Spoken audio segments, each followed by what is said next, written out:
इस कार्यक्रम के पुण्यार्जक हैं। विश्व में एक इंद्रिय से पंचेंद्रिय तक सभी कोरोना मुक्त हों और स्वस्थ रहें। नमन करता श्रीमती सरोज सिंघई, धर्मपत्नी श्री राजेश सिंघई, बेटियां पंखरी एवं अदिति सिंघई, रोहिणी, दिल्ली। श्रीमती सरला जैन, धर्मपत्नी स्वर्गीय श्री रमेश चंद जैन, नीरज जैन, समता जैन, दिव्यांश जैन, मानवी जैन, फर्म नमो ट्रेडिंग कंपनी, दिल्ली। कुसुमबाई जैन एवं समस्त रतनदीप परिवार, श्रेयांश जैन, पूजा जैन, श्रेया जैन, नडियाड, गुजरात।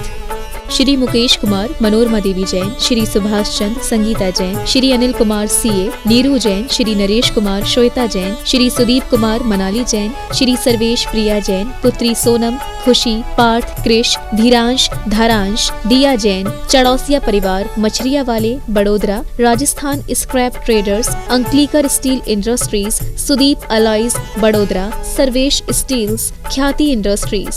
जय श्री ओम नमः सिद्धेभ्यः।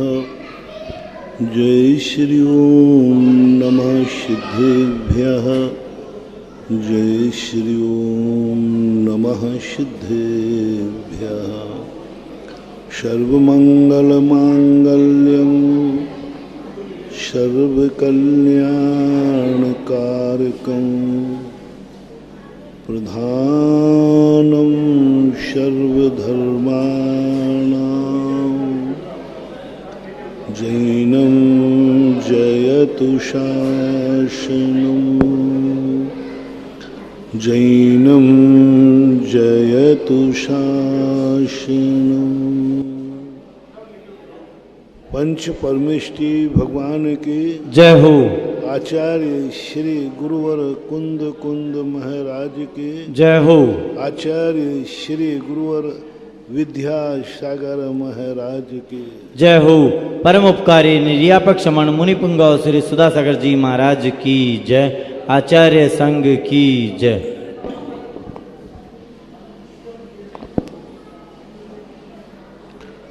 अपना प्रसंग चला था कल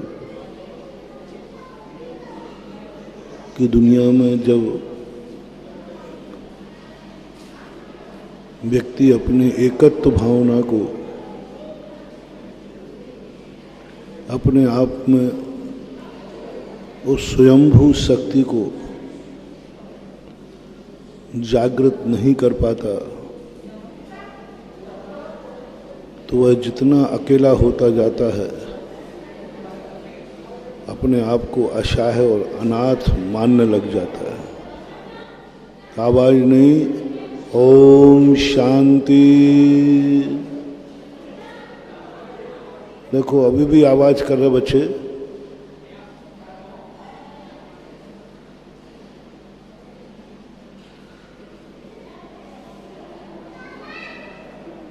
एक स्वयंभू शक्ति होती है और स्वयंभू शक्ति व्यक्ति यदि अपने अंदर जागृत कर लेता है वो शक्ति व्यक्ति को इतना शक्तिशाली बना देता है कि वो किसी के बिना भी अपनी जिंदगी उनसे ज़्यादा अच्छी जी लेता है जिनकी सारी दुनिया सहयोगी है। और स्वयंभू शक्ति जागने के लिए जागृत करने का मात्र एक कारण है कि हम पर से कितने प्रभावित हैं, पर की तरफ कितना देख रहे हैं, पर के संबंध में कितना सोच रहे, पर की बातें सुनने में हमारी रुचि कितनी है, पर की बातें सुनने में हमारी कितनी रुचि है, इस पर आधारित होता है। उज्जवल कुंद कुंद स्वामी महाराज ने उस स्वयंभू शक्ति को जागने के लिए इस जगत को प्रथम संदेश दिया कलयुग में। संदेश भगवान महावीर ने दिया था, लेकिन उसको लिपिबद्ध करके सबसे पहले घोषणा की कुंद कुंद भगवान ने कि तुम स्वयंभू शक्ति को जागृत करो, क्योंकि उन्होंने देखा होगा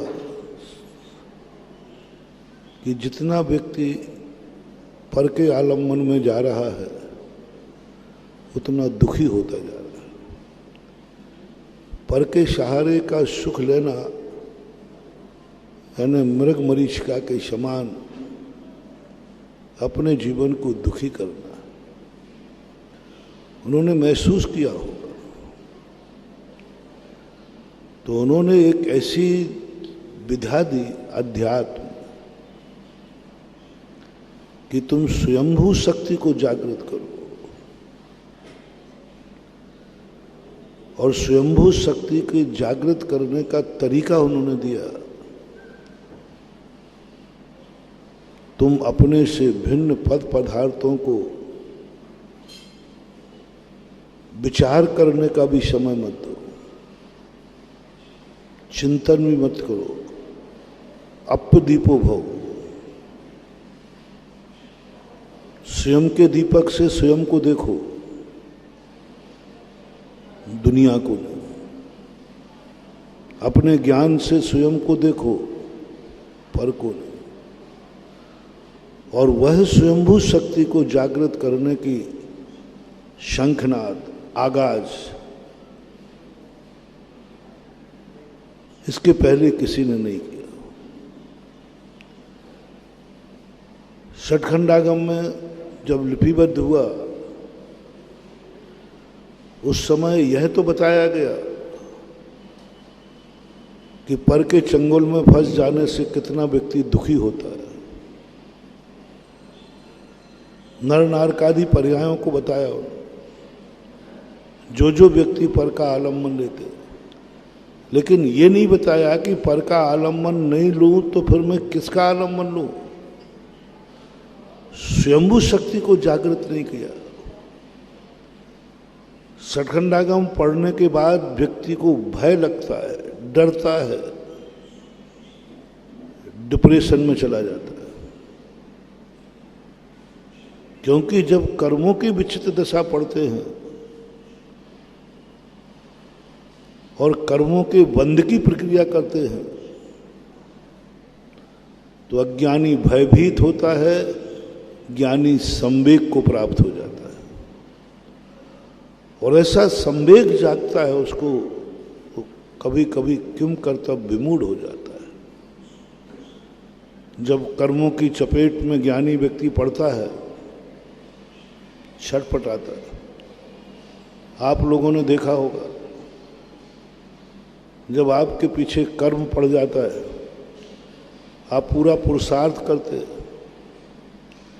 लेकिन कर्म आपको सफल नहीं होने देता, तब आप कहते हो क्या करूं मैं, मरने तक का भाव कर लेते हो। कर्म के सामने अच्छे अच्छे झुक जाते हैं और इतना भय लगने लग जाता है इन कर्मों से कि कर्मों को तो कई बार तुम गालियां भी देना शुरू कर देते हो। कर्मों को इतनी गालियां देना शुरू कर देते हो, विनतियों में गालियां भरी हैं, भक्तियों में गालियां भरी हैं। कर्म बड़े दुष्ट हैं, ये गाली नहीं तो क्या है। दूसरे व्यक्ति को दुष्ट जब ही कहता है जब व्यक्ति उससे थक जाता है। तो कर्मों की जब विचित्र दशा पड़ते हैं तो एक संवेग होता है, भय उत्पन्न होता है, काम नहीं कर देते। बड़ी बड़ी शक्तियां कर्मों के सामने नम्रीभूत हो गई। रामचंद्र जी जैसी महाशक्ति बलभद्र, जिन्होंने बीड़ा उठाया था मैं कर्म के सामने नहीं झुकूंगा, कर्म ने एक झोंका ऐसा दिया कि उस महाशक्ति को भी रोना पड़ा। दूसरा झोंका ऐसा दिया जब लक्ष्मण को महाशक्ति लगी तो कर्म ने ऐसा झोंका दिया कि रामचंद्र जी को भी मरने का भाव करना पड़ा। हार गए, थक गए इस कर्म की विचित्र दशा को देखकर। इसलिए कर्मों का जब चित्रण पढ़ते हैं तो कई बार तो व्यक्ति डिप्रेशन में चला जाता है। और जो कर्म बन चुके हैं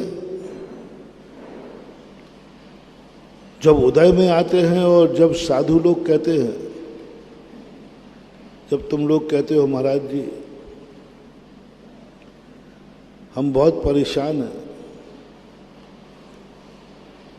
क्यों हैं हम इतने परेशान, इतना पुरुषार्थ कर रहे हैं, इतना सब कुछ कर रहे हैं, फिर भी परेशान है, तो हम कहते हैं जे कर्म पूरब किए खोटे। ये शब्द सुनते ही तुम्हें करंट लगता है, करंट लगता है कि महाराज के पास हम आए थे कुछ राहत पाने के लिए, महाराज ने तो गाज हमारे ऊपर ही गिरा दी। तुमने खोटे कर्म किए, ऐसा भाव आता है। क्यों किया मैंने ऐसा कर्म, क्यों किया? जेल में जाने वाले 90% अपराधी एक ही बात, मैं से क्यों हुआ ये अपराध, मैंने क्यों किया ये अपराध, मैंने क्यों किया ऐसा क्रोध, मैंने क्यों की चोरी, मैंने क्यों उसको मार डाला, इतने उसका उत्तर नहीं मिलता उनको। सजा काटते काटते बस एक ही चिंतन, क्यों ऐसा क्यों हुआ। अपनी जिंदगी में भी जब अशुभ कर्म के उदय आते हैं तो किए हुए पर इतना पश्चाताप होता है, इतना पश्चाताप होता है, अंत में वो ये कह देता है मैं क्या करूं, मर जाऊं क्या, मरने तक का भाव करा देता। इसलिए कर्म सिद्धांतों को जब जब पढ़ते हैं प्रायः भय उत्पन्न होता है। ज्ञानी उस भय को संवेग में परिवर्तित कर देता है। संवेग का अर्थ भय ही है। संसार भीरु, वो भय को प्राप्त होता है कर्मों से नहीं। जिन कसायों से कर्म बनते थे उनको भय से प्राप्त होता है। भय और संवेग की परिभाषा एक समान समझना। अंतर क्या है? भय में व्यक्ति कर्म से डरता है और सोचता है ये कर्म मुझे सजा न दे। और संवेग क्या है? व्यक्ति कर्म से नहीं डरता, कर्म जिन कसायों से बनता है उन राग द्वेषों से डरता है। बस इतना अंतर है। जब व्यक्ति कसाय से और राग द्वेष से डरने लग जाए, भय खाने लग जाए, नहीं मैं ये कसाय नहीं करूँगा, मैं ये राग द्वेष नहीं करूँगा, मैं ये झगड़ा नहीं करूँगा, मैं दूसरे की निंदा नहीं करूँगा, नहीं करूँगा मैं, मुझे इन कसायों से बहुत डर लगता है क्योंकि इनका फल खतरनाक है। जब जब तुम्हें कारण से डर लगने लग जाए, जेल से मत डरो, अपराध से डरो।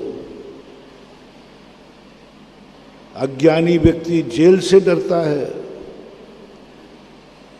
एक अज्ञानी जेल से डर करके अपराध छोड़ देता है और एक व्यक्ति अपराध से डर करके अपराध छोड़ देता है। ज्ञानी व्यक्ति, दोनों अपराध, दो व्यक्ति, हमारे शास्त्रों में दो चर्चाएं आती हैं, एक द्रव्य चारित्री और एक भाव चारित्री, एक द्रव्यलिंगी और एक भावलिंगी। इनमें अंतर क्या है?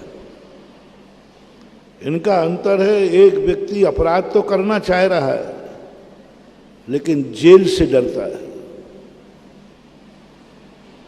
मेरा करने का मन है कि मैं ये पाप करूं, मेरा मन है कि मैं इसको मर्डर कर दूं, मेरा मन है कि मैं झूठ बोलूं, मेरा मन है कि मैं चोरी करूं, मेरा मन है कि मैं कुशील करूं, मेरा मन है कि मैं संसार का सारा परिग्रह अपनी मुट्ठी में बांध लूं। इच्छा है उसकी, बहुत इच्छा है, अंदर से इच्छा है, लेकिन वो करता नहीं है।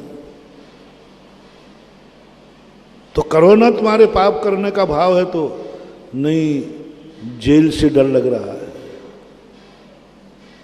जेल के कष्टों से डर लग रहा है, जेल से भयभीत हूं, इसलिए मैं छोड़ता हूं। छोड़ दिया, लेकिन ये भाव चारित्र नहीं हुआ, ये भाव चारित्र नहीं हुआ। इसमें व्यक्ति ने डर के कारण छोड़ रहा है। बहुत सारे लोग नियम लेते हैं नरकों के डर के कारण। नरकों का बहुत वेदना है, बहुत दुख है।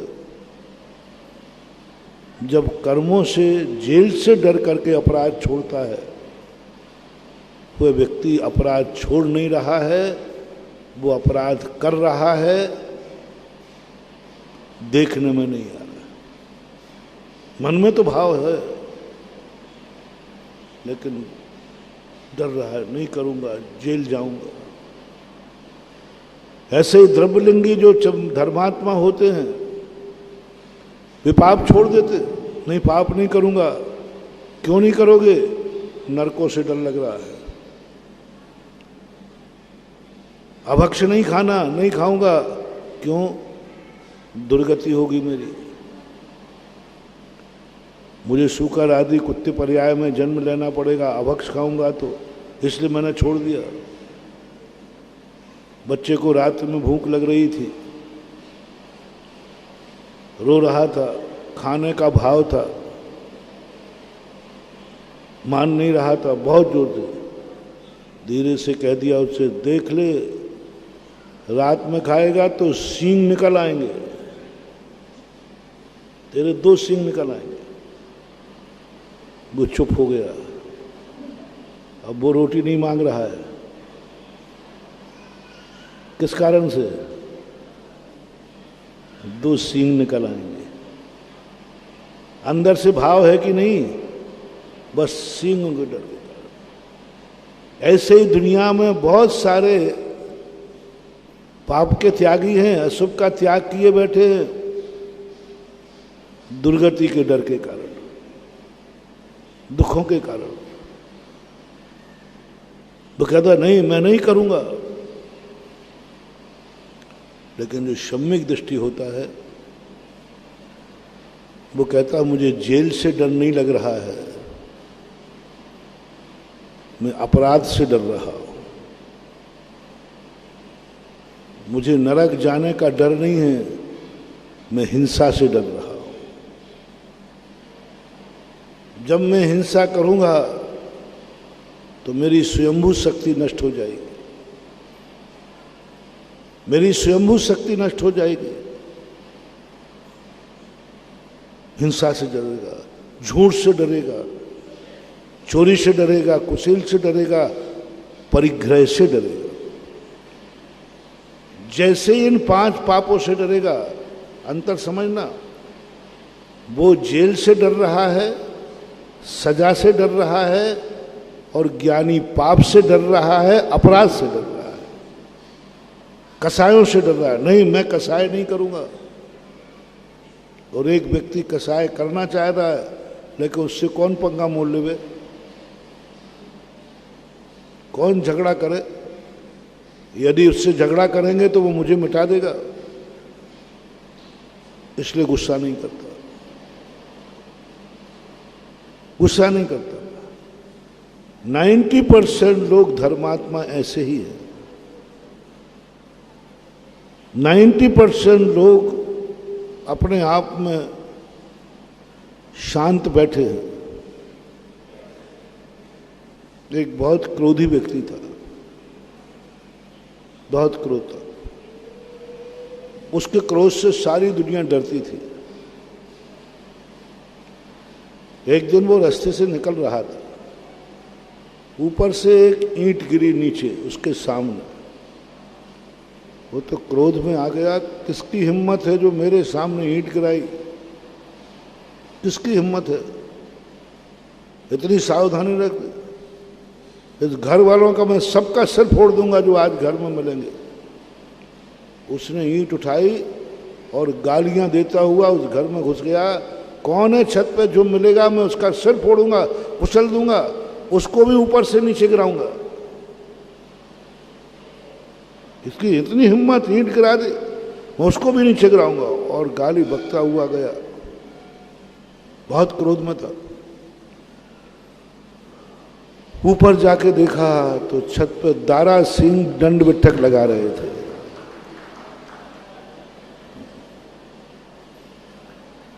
अब दारा सिंह को दंड बिठक लगाते देख करके बड़बड़ाता हुआ गया, कौन है रे तुम?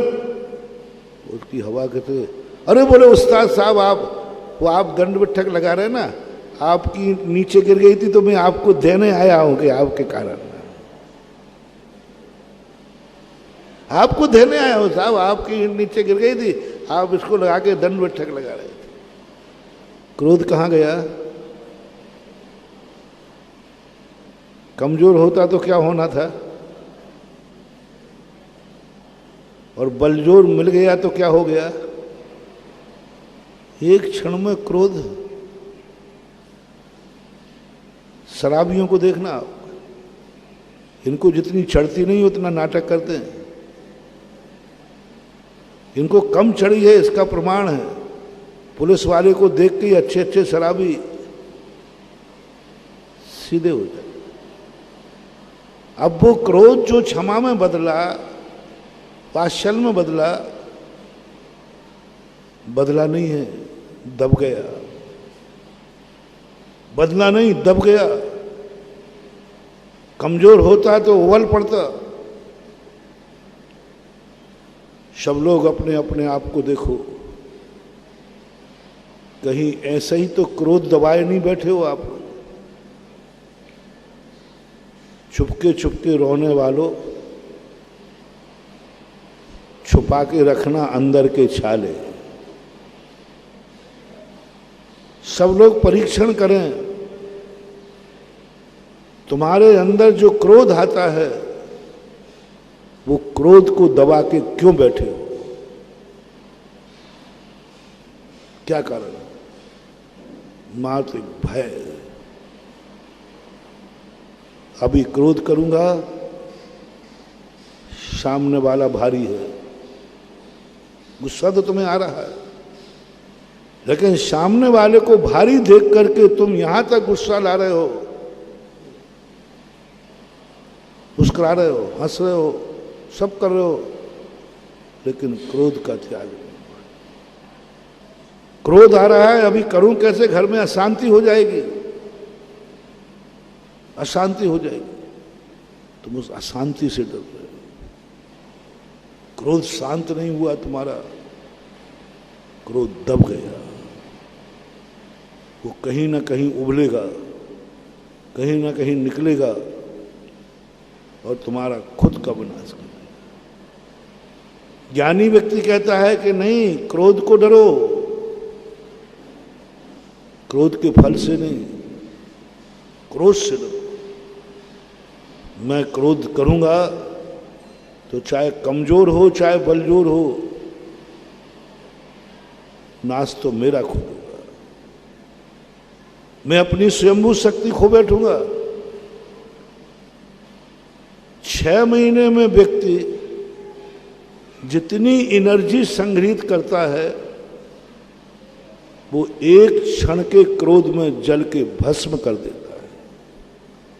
6 महीने की ताकत कह रहा हूं। अब वो 6 महीने मैंने बहुत कम कहे, कम से कम बात कर रहा हूं। क्रोध में तो इतनी ताकत है कि करोड़ों वर्षों तक की मुनि साधना, मुनि तपस्या, रिद्धियां सिद्धियां एक क्षण में नष्ट हो जाती, एक क्षण में नष्ट होती, एक अंतर मुहूर्त में लगता है। क्रोध की ताकत देख रहे हो। दीपायन मुनि ने इतनी शक्तियां प्राप्त की, करोड़ों करोड़ों मुनियों में भी श्रेष्ठ थे वो। करोड़ों मुनि, भावलिंगियों मुनियों में भी डिक्टेंशन था उनको, रिद्धि प्राप्त की थी उन्होंने, बड़ी शक्ति बात। 12 वर्ष की तपस्या थी, 12 वर्ष की घोर तपस्या करके उन्होंने जो शक्ति पाई थी, एक अंतर्मुहूर्त, वो शक्ति इतनी थी, केवल ज्ञान प्राप्त कराने वाली थी, मोक्ष देने वाली थी, लेकिन इस क्रोध ने, एक अंतर्मुहूर्त के क्रोध ने 12 वर्ष की तपस्या नष्ट करके नरक भेज दी।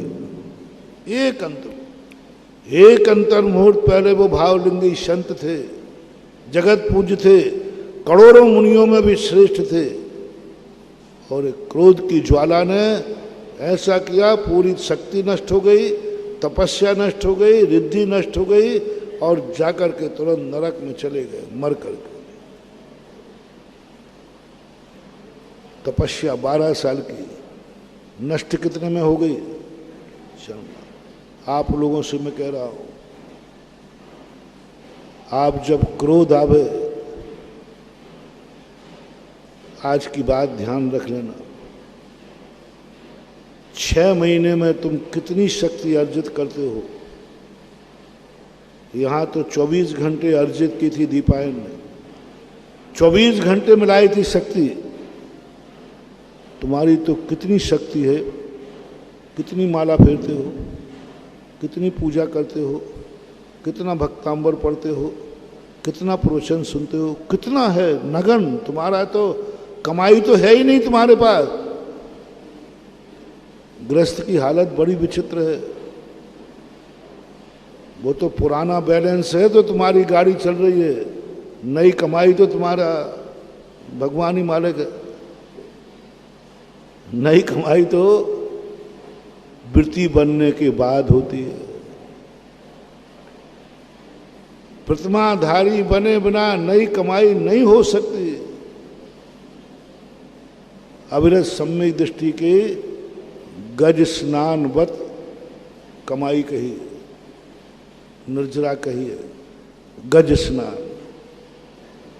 हाथी जैसे पानी में जाकर अपने आप को नहलाता है, सूर से पानी डाल डाल करके, लेकिन किनारे पे आते उसी सुंडा से पुनः मिट्टी डाले। हाथी दिन भर में स्वच्छ ज्यादा रहता है कि गंदा ज्यादा रहता है? स्वच्छ तो कितनी देर रहता है? जितनी देर तालाब में है। लेकिन गंदा कब तक रहता है? दिन भर गंदा रहता है, 24 घंटे गंदगी पड़ी रहती है। हाथी के शरीर पर देखना, हमेशा गंदी पड़ी रहती है। हालांकि वो गंदी डालना उसके लिए जरूरी है, क्योंकि मक्खियों से भगने बचाने का एक ही उपाय है उसके पास। हाथी इसलिए गंदी डालता है कि उसको डांस काटता है मच्छर, और धूल डालता रहता है तो उससे बचता रहता है। लेकिन गंदगी तो रहना पड़ती है। और नहाया हुआ पूज्यवर सुखचंद महाराज ने गृहस्थ को गज स्नान वत कहा। थोड़ी देर तो पुण्य करता है, 24 घंटे में मंदिर आदि जाकर के, और फिर 24 घंटे वो पाप ही पाप करता रहता है, अशुभ ही अशुभ करता रहता है, राग द्वेष ही करता रहता है, रागी द्वेषियों के संबंध में सोचता है। बताओ गृहस्थ लोगों, आप लोग 24 घंटे में अपने मन में बीतरागी भगवान के संबंध में कितना सोचते हैं और रागियों के संबंध में कितना सोचते हैं? आपके दिमाग की बात करो। रागी द्वेषी जो तुम्हारे संसार में लोग हैं, इनके संबंध में ज्यादा दिमाग चलता है, ज्यादा दिमाग में बातें आती हैं, या बीतरागी भगवान की बातें ध्यान में आती हैं? 24 घंटे की पूछ रहा हूं, राग द्वेष। आफत तो है यहां तो मंदिर में भगवान के सामने भगवान याद नहीं आवे, संसार याद आवे। संसार में भगवान याद आवे या नहीं आवे, लेकिन भगवान के सामने संसार जरूर याद आवे। मन में तो माला फिरे, मनवा फिरे बाजार। कितनी देर के लिए, कितना समय देते हो आप भगवान के बीतरागी का चिंतन करो। आपकी आंखें 24 घंटे में बीतरागी भगवान को ज्यादा देखती हैं या रागी देशियों को? आपके कान उन राज की वाणी ज्यादा सुनते हैं 24 घंटे में कि संसार की राग देश की बात है? 24 घंटे में अपने हाथों से तुम धर्म के कार्य करते हो या संसार के? 24 घंटे में ये पैर कितने मंदिर के लिए चलते हैं और 24 घंटे ये पैर कहाँ कहाँ चलते हैं? आपके पास गाड़ी घोड़ा है, 24 घंटे में गाड़ी धर्म कार्य में कितनी बार जाती है और संसार के कार्यों के लिए कितनी दौड़ती है? कई बार तो महीनों निकल जाए गाड़ी का धर्म के कार्य में उपयोग ही नहीं आए, और संसार के कार्यों में तुम्हारी कमाई देख लीजिए। तुम इतनी मेहनत से कमा रहे हो, इतने राग द्वेष कर रहे हो, कितना पाप बांधते हो। बड़ी मेहनत की कमाई है तुम्हारी, बहुत मेहनत की, लेकिन इतने परिश्रम की हुई कमाई पाप में ज्यादा जा रही है कि धर्म में ज्यादा जा रही है? पाप की तरफ ज्यादा जा रही कि धर्म की तरफ? पाप की तरफ। धर्म के जाते समय 100 बार छोड़ते हो और पाप की जाते समय एक बार भी नहीं सोचते। मैंने ऐसे कितने लोग देखे। आप लोग शेयर करना, नहीं हो तो मना करना और हो तो समर्थन करना। जब आपके संसार के कार्य होते, मकान बनता है, गाड़ी खरीदने जाते हो, शादी विवाह का कार्य करते हो बेटा बेटिया का, तो कितने लोगों को ये मन भाव आया और 60 से करूंगा, काय के लिए कमाया है, इसी के लिए तो कमाया था। शादी विवाह में लोग खूब दिल खोले, क्या मन बनाते हैं, काय के लिए कमाया था, इसी के लिए तो कमाया था। यानी 1 मिनट भी आपने नहीं सोचा, 1 मिनट भी, काय के लिए कमाया, इसी के लिए कमाया है। ऐसे कहने वाले मकान बनाते समय भी कहते बहुत बढ़िया बनना चाहिए, काय के लिए कमाया है, इसी के लिए। गाड़ी यदि नया मॉडल निकल जाए तो मन मचल जाता है, तुरंत ऑर्डर दे देते हो, अरे भाई ये गाड़ी, अरे महाराज जी काय के लिए कमाया है, नया मॉडल निकला है ले लो। यानी पाप कार्यों में तुम्हारा मन इतने जल्दी कमाई फेंकने लग जाता है, इतनी जल्दी तुम्हारे भाव आ जाते हैं, काय के लिए कमाया है, करो,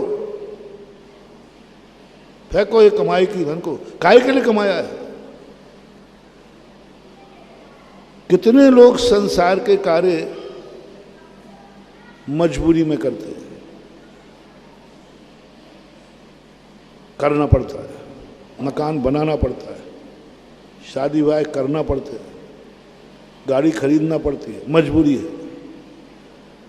कितने % लोग हैं जिनकी मजबूरी नहीं है, शौक से करते हैं, काय के लिए कमाया है? कितना % मान लो जो शौक के लिए संसार करते हैं, मजबूरी में नहीं।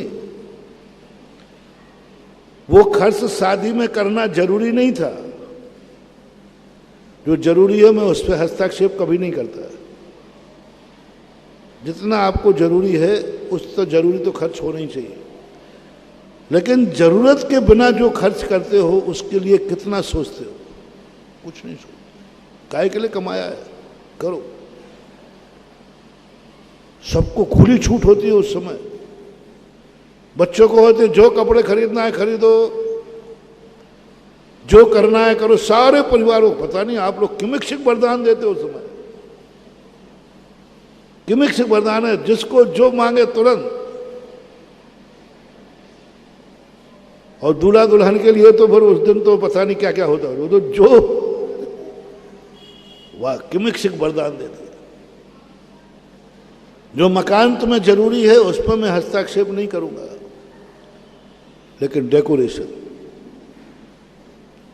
नहीं। बाथरूम 10-25 लाख का, मैं बाथरूम बनाने की मना नहीं कर रहा हूं, नहीं तुम कहीं भी बैठ जाओ,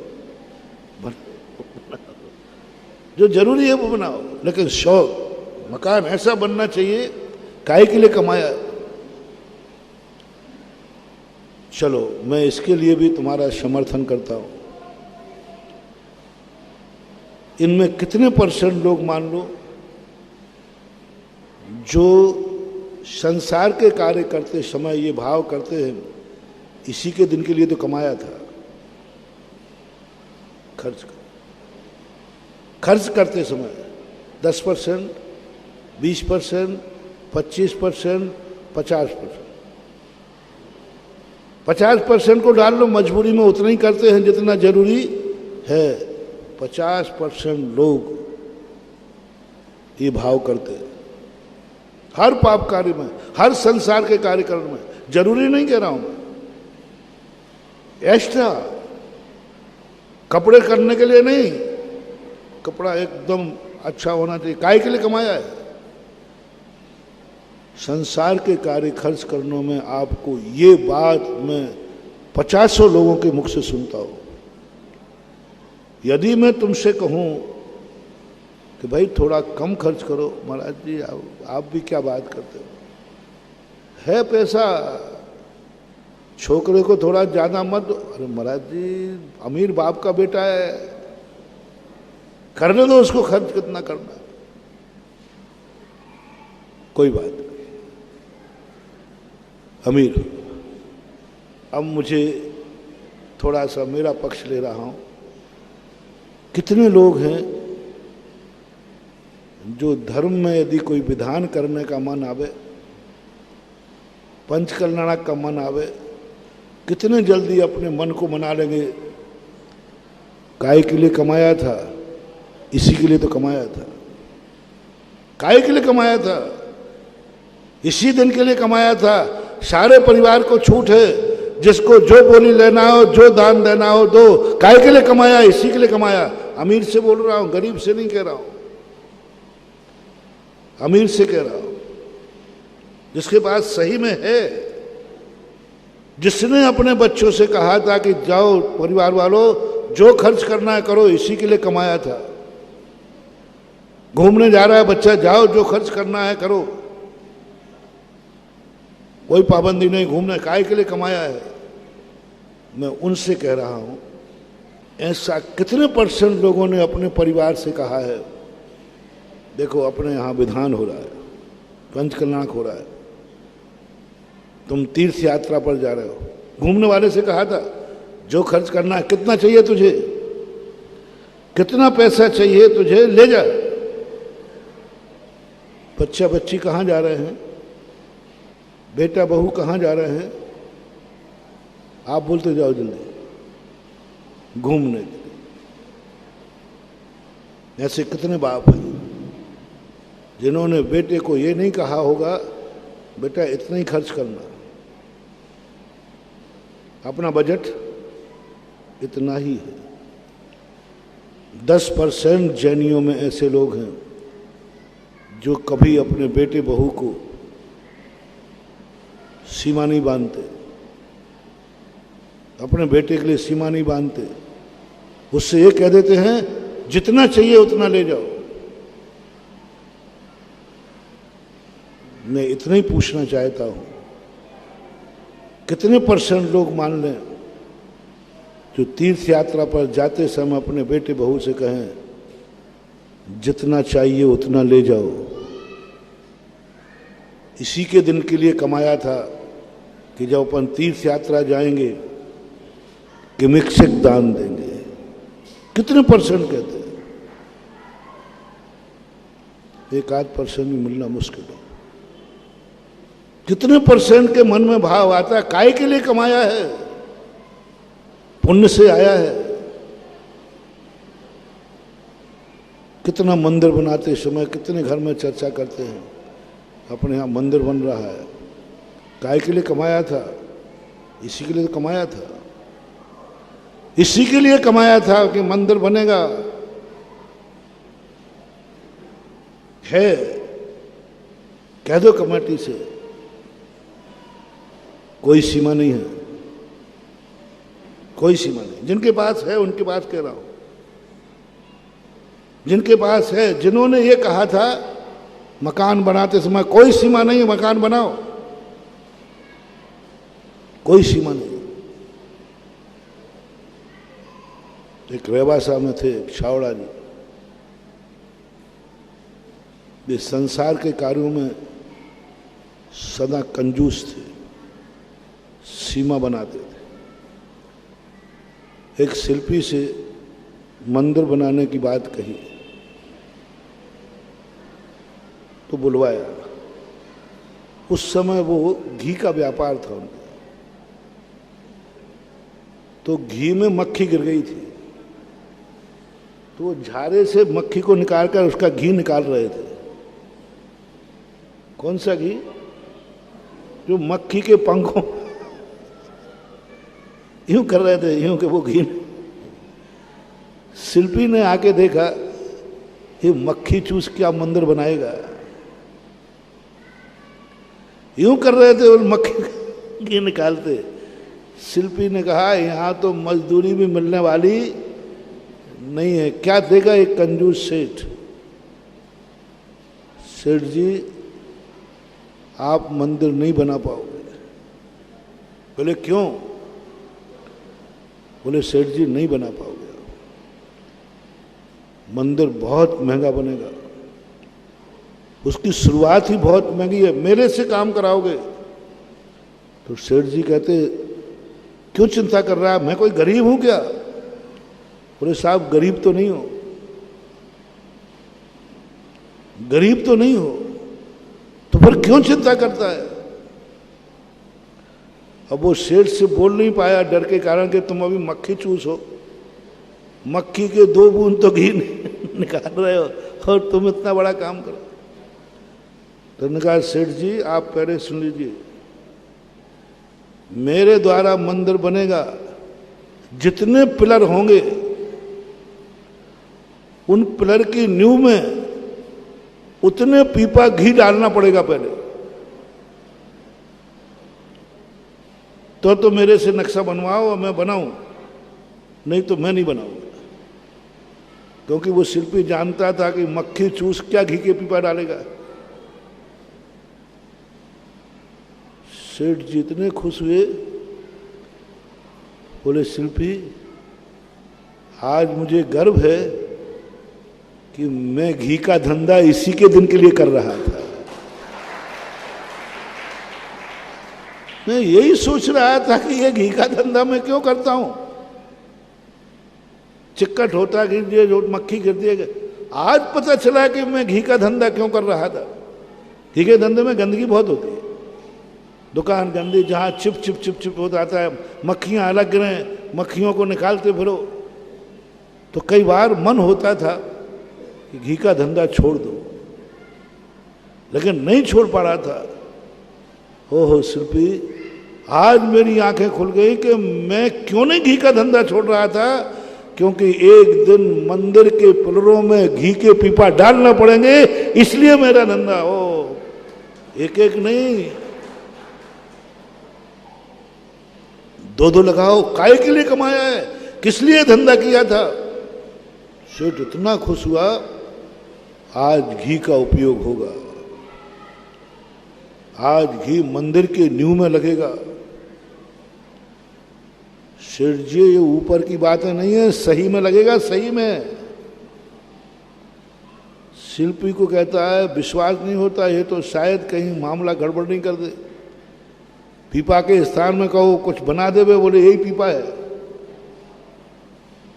उसने गड्ढे खुलवाए, इतने गड्ढे खुदवाए, इतने पिलर बनाए, इतने पिलर बनाए, आज तक उस मंदिर के पिलर कोई गिन नहीं पाया, मैं भी नहीं गिन पाया। रेवासा है सीकर के पास में, उसका नाम मैंने भव्योदय अतिशय तीर्थ क्षेत्र दिया। भव्योदय अतिशय, उस क्षेत्र की भव्यता ही ऐसी है, इतनी भव्यता कि उस समय जितने लोग वहां विधान करते थे चांदी के बर्तनों में, वहां वैभव देखो, भगवान के अभिषेक के जल की बाल्टी जिससे पानी खींचा जाता है वो चांदी की, अभिषेक जिससे पानी खींचते हैं बाल्टी में, वो चांदी की बाल्टी, कड़ा वाली। हर अष्टांगा में सिद्ध चक्र मंडल विधान जितने बैठेंगे सबको सोने के चांदी के पूरा सेट था, 3 मंजिल रथ था। वैभव देखकर, भव्यता देखकर मैंने उसका नाम भव्योदय तीर्थ क्षेत्र रखा। और वो मंदिर जब बनने के लिए अनगिनत इतने पिलर बना दिए, बहुत लंबा चौड़ा, बोले, और न्यू के गड्ढे खुदवा दिए। बोले सेठ जी एक एक पीपा रखवाओ। तो वो डर रहा था कहीं मामला गड़बड़ होगा, तो हम कहें वो 16 किलो वाला, ये पीपे में कितना बनता है, वो 16 किलो वाला पीपा रखवाना। सेठ जी ने मुनीम को आदेश दिया 2-2 पीपा रखना, क्योंकि यहां मिट्टी ज्यादा है, नीचे पी गई तो मिट्टी ज्यादा है। कई मिस्त्री ने कहा कि नहीं साहब वो तो पी गया नीचे, तो फिर दोबारा लाने में देरी नहीं हो, 2-2 पीपा रखवा दिया। तुम्हारा भाव क्या है? 100% लोगों का संसार के कार्य ज्यादा करो। परिवार के भी लिए भी आप यही चाहते हो कि परिवार के लोग संसार के कार्य ज्यादा करें, परमार्थ के कम करें, सबको चाहते। ये जो तुम्हारा खर्चा है ये बहुत गड़बड़ है। जो मैंने प्रवचन के प्रारंभ में कहा था कि तुम्हारी आमदनी तो है ही नहीं और खर्चा 24 घंटे असंयम में लगे रहते हो, असंयम की स्थिति में लगे रहते हो, और उसके परिणाम स्वरूप आप उस स्वयंभू शक्ति को खो रहे हो। इसलिए गृहस्थ तो उस स्वयंभू शक्ति को प्राप्त नहीं कर सकता, क्योंकि वो तो पर के बिना असहाय है, असहाय। सम्यक दृष्टि को जरूर कहा, जो कल मैंने कहा था कि जो स्वयंभू शक्ति जाग जाती जिसकी, वो जितना ज्यादा सबसे दूर होता जाएगा उतना पावर उसका बढ़ता जाएगा, उतनी शक्ति बढ़ती जाएगी, उतना आनंद बढ़ता जाएगा, उतना उसके मन में भय नहीं निर्भयता आती जाएगी।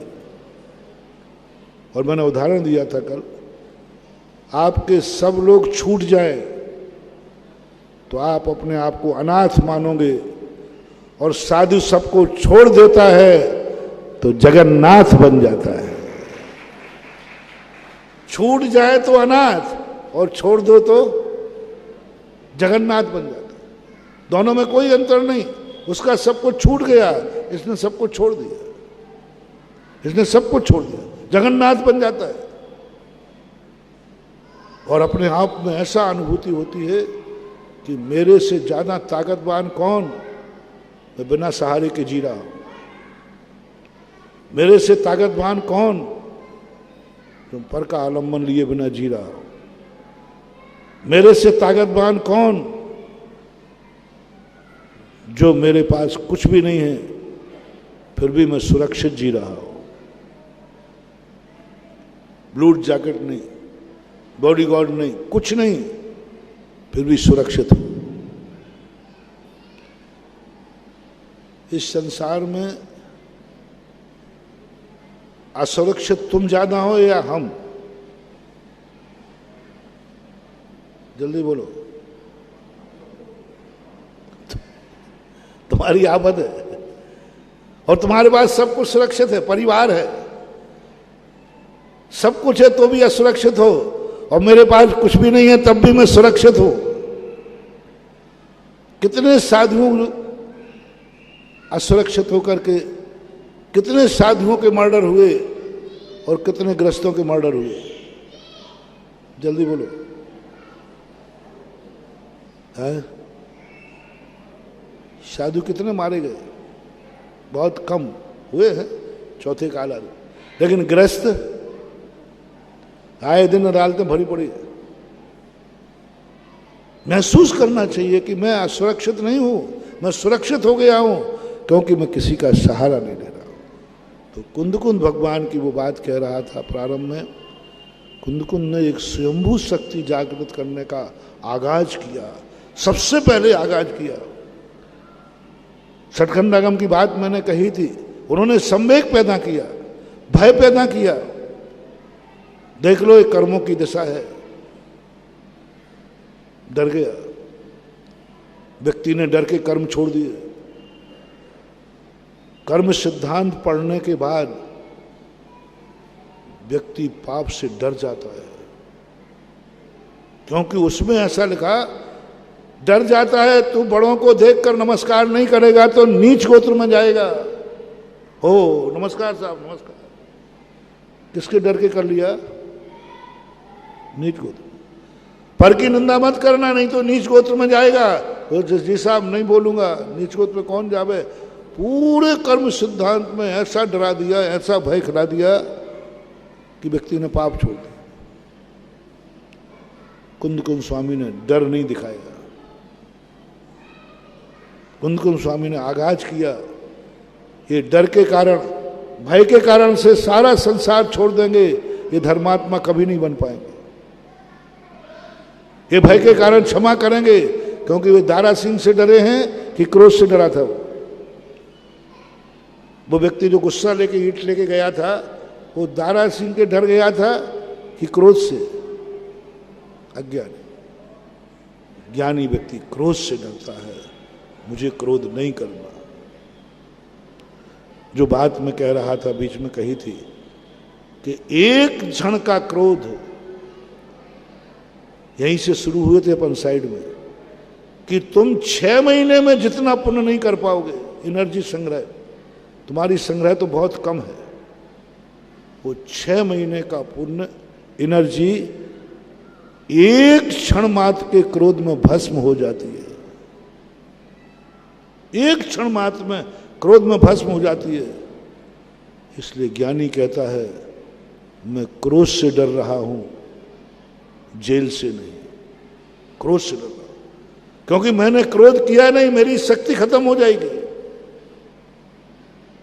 जिससे कृष्ण डरा। एक क्षण की मायाचारी, मायाचारी, आप षड्यंत्र रचे हो ना। 6 महीने के अंदर जो तुमने